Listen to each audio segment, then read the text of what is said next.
with UMass Lowell, and I'm majoring in computer science. My name is Mike. I'm a microfinance student at MIT. Going to be a trading startup after graduate. My name is Tim. I'm a first year MBA student here at MIT. I'm also co-president of the investment management club in the United States. I'm a second year MBA student in marketing and delivery. I'm going to start my co-op at the MIT this June.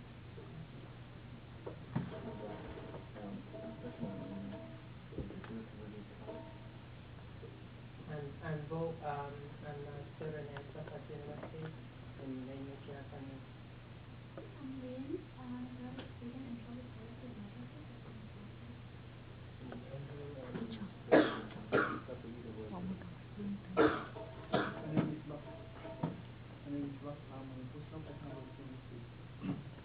I just graduated from the Boston College MBA program. I'm still a PhD candidate in mathematical finance at UU. I'm Leah from the UMass faculty. I'm Khương, a master student at Northeastern University, major in supply chain management. My name is Vanessa. I'm studying in Bunker Hill Community College. Yes. I'm Liam, and I don't study. No, I'm just kidding. I'm a freshman at Bunker Hill Community College. I'm Dav. I'm second year in Bunker Hill College too.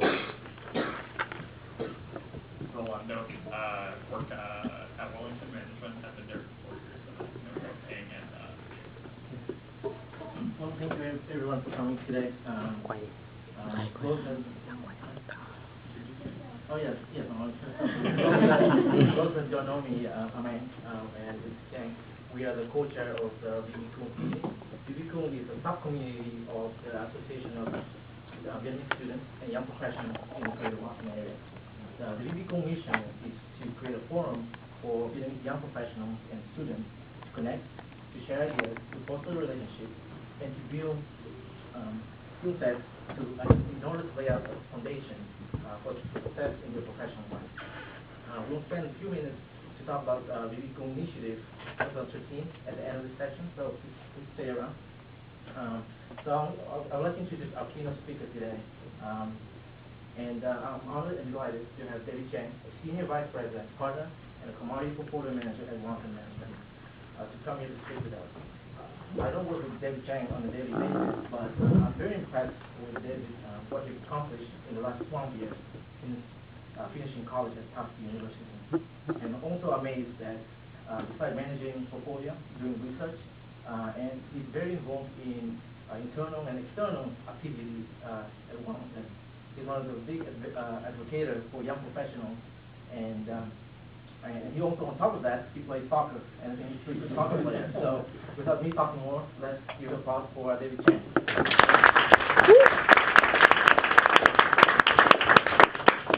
Well, I'm the one who's honored, so thank you very much for having me this evening. It was a pleasure when Anna asked me to come and speak to you, to be here, and really what I hope is to make this a dialogue. Tell you a little bit about what I think about work-life balance, a little bit about my career path, and things that I believe are important for me. But again, I want you to be able to share your thoughts, ask questions, and if there's any time that you need to leave the room or anything, just don't feel embarrassed to do so. Just please do. So. As Ivan just mentioned, I've been at Wellington now for 12 years. I have a Chinese name, and maybe I don't look all that Chinese, but I actually half Chinese and half French. So I grew up in France, and probably like many of you, came to the U.S. to study. So how many of you grew up in Vietnam or somewhere? All right, so pretty, almost all of you, basically. And so I can imagine that for most of you, English is your second language. Right? So that's the case for me. I moved here when I was 17 years old from France, and I actually grew up in Paris and in a place called Monaco, and I played soccer growing up in France, and actually since we started with the soccer topic, it's something that I still play today, except that I'm at a level where I'm playing for my company team and some of the people that I played with when I was a kid. are now playing for the French national team. That tells you the career path that we've taken. So, I don't know, any of you know Kitty Holly? Yeah. Yeah? All right, so I played with him when I was 10 years old until I was 14. And then he got called up by the pros. And then 2 years later, I see him starting for our local soccer team, Monaco. And then 3 years later, he's starting for the French national team and winning the World Cup. So I did a very different career path. But I'm still happy with what I've been able to accomplish. So I went to Tufts. I studied quantitative economics, and then I joined Wellington straight out of Tufts. So I've been at the firm where I am for the last 12 years in my entire career. When I joined Wellington, I had no idea what I wanted to do with my career. You know, I was very passionate about the investment management industry. I was very interested in portfolio management and research, but I didn't know ultimately whether I was going to be able to make it there, and also whether I would be given a chance to make it there. So I joined with a group of 8 people at Wellington, all coming out straight out of undergrad, and we all started in client service. And the reason I say this is, you know, even though my aspirations were someday to become an investor, to become a portfolio manager, and I'll explain what that is for those of you who don't know, I felt the most important thing for me was to first get my foot in the door, and also work for a firm that I really appreciate the people. You know, so I joined Wellington. And other offers on the table for me were mostly on the investment banking side, as opposed to the investment management side.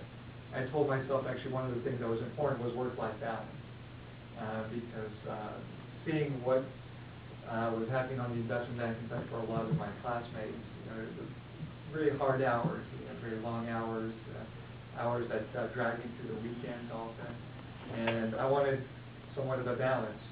And you know, to this day, I mean, I show up at work around 7 in the morning, and I rarely stay past 6 o'clock. So maybe it seems like a long day, but in the context of investment banking, it's not that bad. And especially in the context of the fact that I really love my job and I love the people I go to work with. You know, I often feel like the day I've gone by too fast.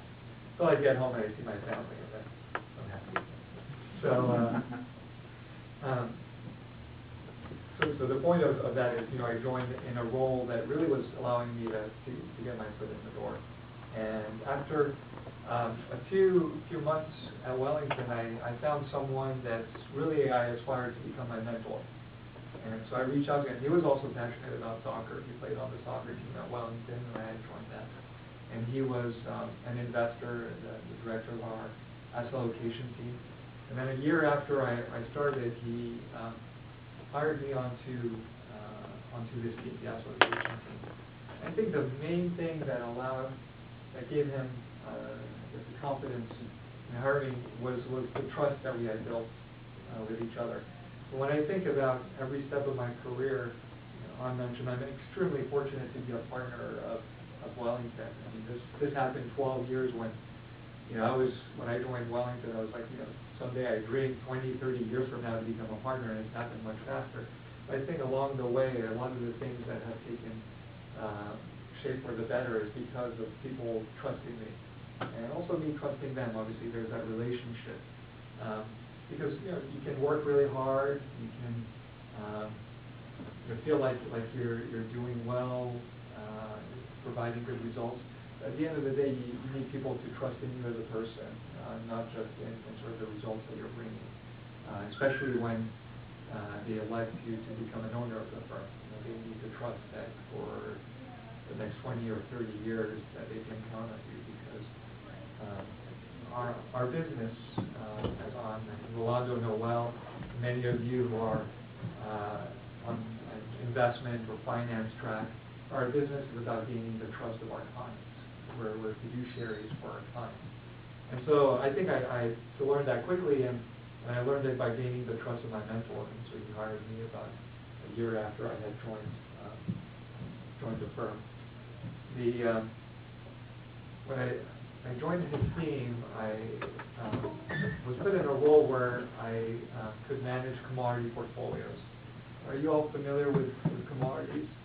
What a commodity is, or like oil, corn, copper? I think there's a lot of aluminum, right, in Vietnam. There's a lot of coffee, a lot of Robusta coffee, if you guys are familiar at all with that. I believe Vietnam is actually the largest producer of Robusta coffee.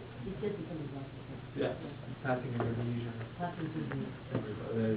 So, something to be proud of, especially because it makes really good espresso, and I prefer espresso to dark coffee. So I manage a commodity portfolio, and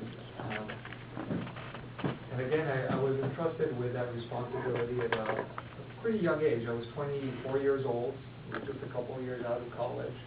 And there I was, given at first $200,000 to manage, and then that quickly grew to, what today it is $6 billion that I'm responsible for.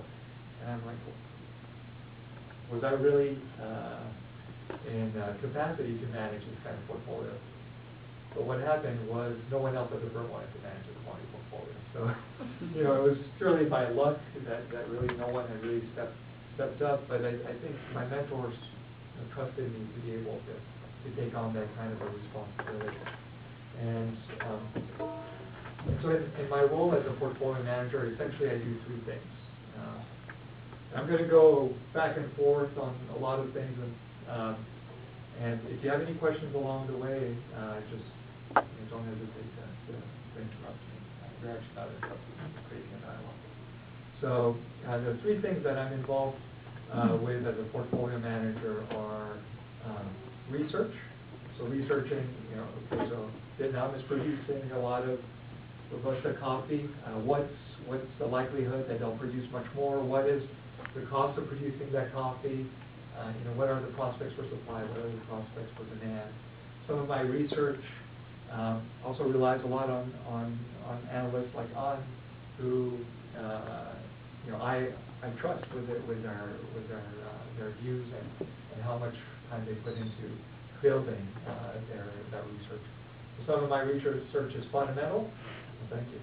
Some of the research is quantitative. So I heard some of you are in mathematics. So a lot of the things that we do are regression analysis, econometric, statistical analysis, and these kinds of things. So they complement each other. You want to have a fundamental view, but often it needs to be backed with a quantitative view. So that's one aspect of research. The second aspect of what I do is portfolio management. So with the $6 billion, how are we going to allocate between different commodities? Are we going to buy gold? Are we going to buy some copper? Fortunately, we don't too much gold these days. Oil, etc. And there's a big part of it which is risk management. So you shouldn't put all of your money in just one commodity or in one asset class. It's diversifying the portfolio. So the portfolio management is the second aspect. And the third aspect of my role is communicating. There are really two levels of communication for me. There's one talking to my peers at Wellington, speaking with other investors who are not necessarily doing commodities, but who have an interest in commodities. The other communication aspect of my job is with our clients. So we have all institutional clients. It could be an endowment, it could be a foundation, it could be a pension plan, it could be an insurance company. And so it's communicating with them. And I don't know if any of you follow what's happening in the financial markets, but this year stocks are doing extremely well.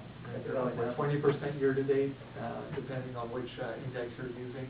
Commodities are down 5 to 10%. And so many clients are asking me, well, what's going on with commodities? Why are they down while stocks are going up? So there's a lot of interaction that has to take place with commodities. And at the end, that's how we preserve. I keep using the word trust, but I think for me it's one of the most important ones to convey tonight.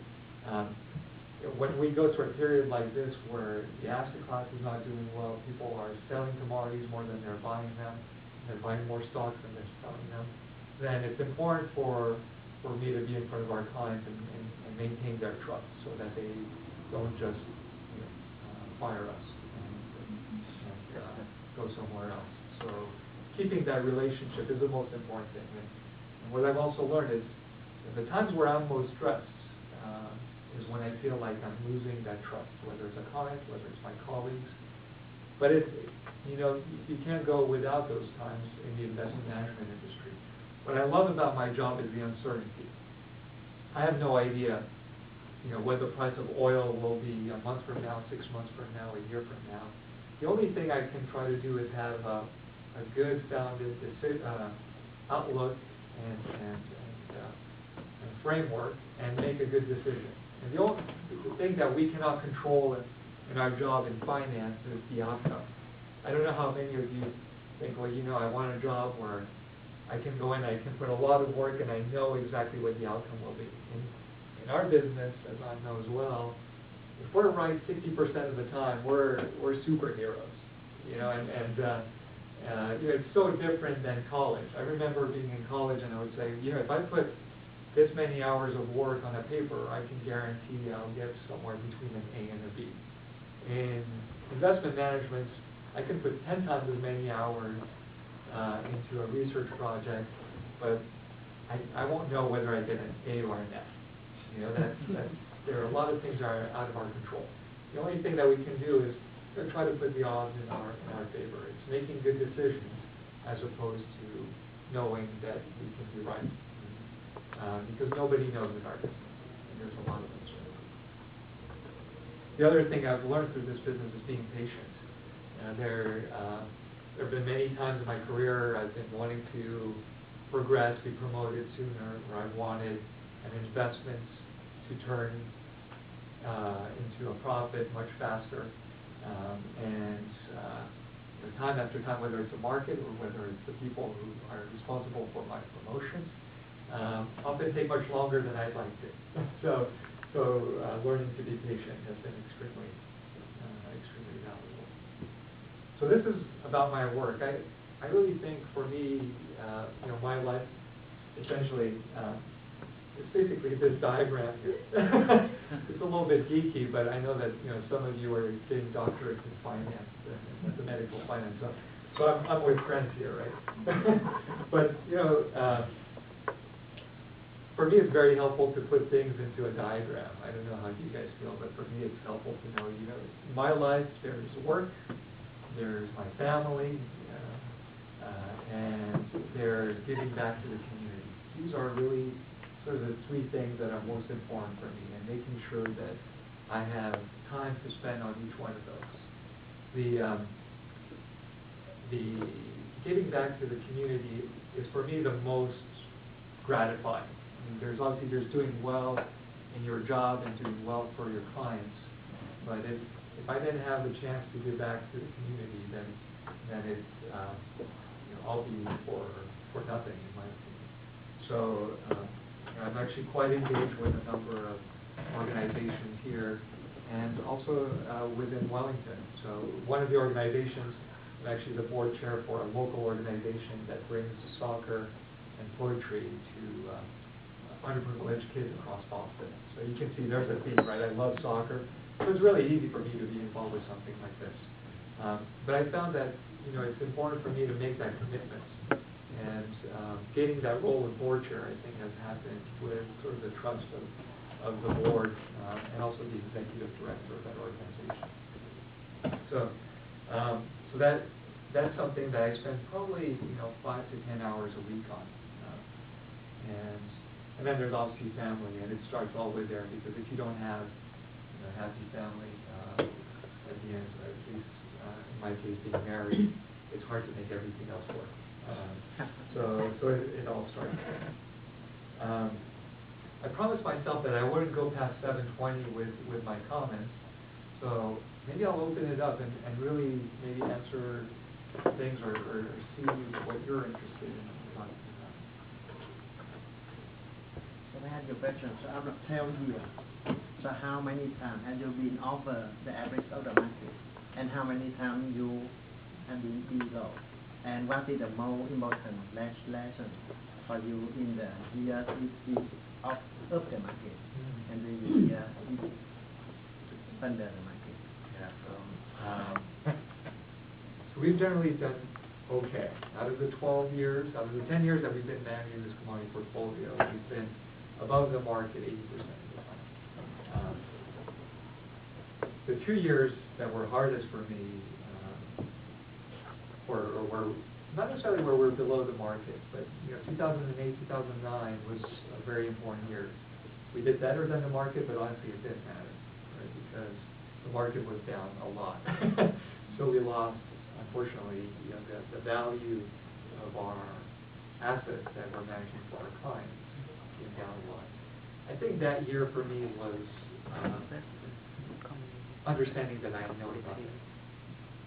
Because I started in 2003 running a commodity portfolio, and the first few years I felt like I was learning just so much because I knew nothing to start with in 2003. I sort of, I didn't know what Robusta coffee was. I just knew that coffee is something that you drink and that you grow on a tree. And then being able to understand. So there was this huge learning curve, and by 2007, I think I felt like, what, I'm learning something. I know something. And then 2008 happened, and I realized, I know really nothing. Because all of the things that basically were in my base case for the market was all thrown out the window by the financial crisis. And what I learned during that time is, what, it's okay because nobody knows that. If someone tells you they know something in this business, they're either overly confident and or they're lying to you. Yes, they were lying. So that year was actually very important because it allowed me to think about how can we beat the market, how can we make good decisions without being certain, So that's when really developing a very sound process, keeping the odds on our side, being patient, waiting for extremes. That's something that was learned out of that year. From the good times, in our industry, we tend not to. Well, there's always something to learn, but when you're doing well, you're always worried that you're going to do poorly the next day. When you're doing poorly, you're worried that you're going to do poorly forever. So you're always worried. You're always stressed. That's sort of how I feel our business tends to be. Something that you have a very wonderful career path. If you can start over your career path from the beginning again, do you have anything that you want to change? Do you have anything that you wish that you knew the way you did that you really more people? So I love the industry in which I am, because the one thing where I feel like I really lucked out, but I didn't know it at the time, is just people with whom I work. That is just so important because it's very easy to get along with people when things are going well, when business is on an uptrend. But really, when you realize whether you want to work with people around you is when you're going through tough times. So I would join Wellington again if I could 12 years ago because of just the quality of the people. But that to me was something that it took me a while to realize, especially because of my friends and my wife who didn't have as good a relationship with our colleagues. That's one thing. The other is just figuring out what truly motivates you. And this is actually something that one of my colleagues asked me last year. He asked me, what motivates you? What's that one thing that really you get up and you get excited about? For some people, it's money. For other people, it's fame, power. Maybe helping others. It might be learning something new. It might be teaching. It could be the one thing that motivates many is to start something new. They get bored after 5 years, but they really get excited about starting something new and being an entrepreneur. So again, I think I lucked out because for me, a big motivation is the ability to be able to influence others, and helping others. Maybe that sounds overly arrogance, but it's something that for me I get more pleasure from than most other things. So again, I'm lucky because at Wellington, through those portfolios, if we do well, we're helping the Hamilton's pension fund and all that. So being put in that situation. Well, what motivates some of you guys? Okay, fine. What motivates you? Thinking of partner, but what makes me similar to you, I think others, and I think you've read my work on Wednesday, but I say that the reason why I love this job is because it's able to have indirectly in some ways to have people who are a bit born ahead, instead helping others who are unfortunate than me, that doesn't have investment knowledge, and giving the trust and respect to me and to everyone else who wants them to managing their money and grow the wealth. Yeah. What others? Say Rolando because he's next. I think the people that you work with, I think is very, like, I thought that really resonated with me. I think that is so in my role, it's I don't get to influence how much money or how the accounts grow, like how large that gets. So I think for me it's more of we're all doing we're all trying to serve our clients, and for me having a strong team that I trust, that I can get along with in the good and bad times is a motivator for me. Like I think it's the work is very exciting, and but what gets me to work on time most days is really feeling like I want to impress the people that are around me.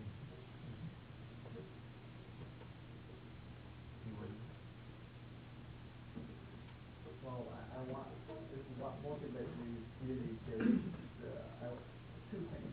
First of all, I think that human life, 80 years, roughly 70, 60, it's too short, and I want to, at least by the time that I die, I have some impact to the society. And then the next thing is I'm one of those guys who get bored very easily. So I like the excitement when things get started, and the challenge. So get me up in the morning. I keep changing my dreams. I don't know what I want it to be, but so I bring a lot. But there are two things that I never change. Is that I want to be an entrepreneur, and I want to change my company. Yeah. So I really want to have a strong impact on the young people, and because I know that we have a lot of potential. Just like how we can go into the level that we supposed to be. So I really want to inspire, really change that system. I want to have a coffee shop and everything will call me and do that. That's what my passion. So what were in your mind when you were playing soccer? What were you What goes through my mind? In your mind, so when you playing soccer? It's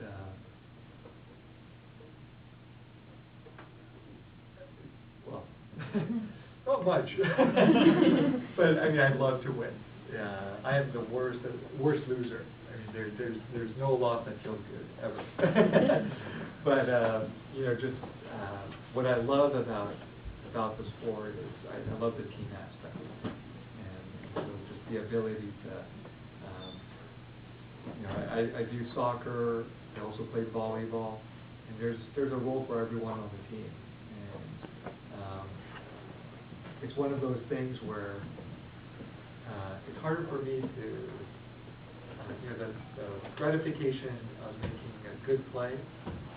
It's just like investments or scoring a goal is not as good, doesn't feel as good as how bad it feels to let down my teammates, whether it's not making a good defensive play or an open shot and things. So the one thing that just like in investing, try to teach myself on the soccer field. There's a lot of things, you can't be perfect. And so just to be able to let some of those things go when you miss them, but letting down my teammates is something that I feel is something very hard. So I sort of, it's always like, okay, you missed this shot, make the next one. So you are about 40 right now, right? About, yes. About 40? Yeah. A little bit younger, but. Yeah, because I'm getting there quickly. Yeah, no, Let me there yet. because you are look very young. Because after 10 years at a portfolio. If I turn, you'll see my grade. 70 but in your case, you look very young. So I guess you can isolate the work and the outside work when you do something else. So when I ask him about when you will play football, and you just think about football, yes. you not think about your work. Absolutely. So that is really important. Yes. Just because if one just continue thinking about their work, you should be about 15. Yes. But because I wouldn't have any more hair. Yeah, because you look very young. It's important, if you don't find that balance, you're going to get burned out very quickly. There are no evenings, in our job, there are no evenings that where you don't think about work, you don't think about what went through the day, you don't think about future investments, future projects that you can work on. But when you're on the soccer field, when you're with family, if you're not able to take a break, then you'll have a short career because you'll get burned out. And the thing that I love about the investment management industry, which is very different, is our clients don't hire us with a 2-year time frame, or a 5-year time frame, or a 2-month time frame in mind. Hopefully it's a long-term relationship that can last much longer than that. I like to put it in a time frame where I'd like to be doing my job for 40 years. So every year is 2.5% of my time, and that makes every month about 0.2% of my career, and every day is even less than that. So that just tells you how unimportant a single day or a single month is. And so when you make decisions, even if they're not the right decisions, you hope that it's really over time that they average out to be the good decisions. I don't know whether that makes. Maybe you can understand how challenging the job is when there's a stress on managing money, when you're dealing with dollars or millions of dollars. Oh, millions. It's stressful, and it's easy to say that you go play soccer and you forget those things, but I'm always how do you do that? How do you manage your stress and probably everyone else who will have their job one day and probably stress in a different way? How do you balance that out when you come home and forget that? Yeah. It's not easy, obviously. In 2008, our portfolio, the value of our portfolio went from, in 6 months, from $5 billion to $2 billion. So it was $3 billion that just from the market coming down. So you can think that's a lot of money. And there were times where I just wanted to hide under the table and cry. But that's not really an option because people can see my office. But really, the way to deal with it is understanding what we can control and what we cannot control, and it's making the right decision. It's never blaming anyone. It's really easy. I work on a team. There are 15 of us who work on our commodity team. And it would be really easy when times are bad to go and blame them and just to essentially relieve my stress by passing it on to someone. But that just over time makes it worse. So for me, it was a lot of talking to clients. It was actually a really good way to relieve stress because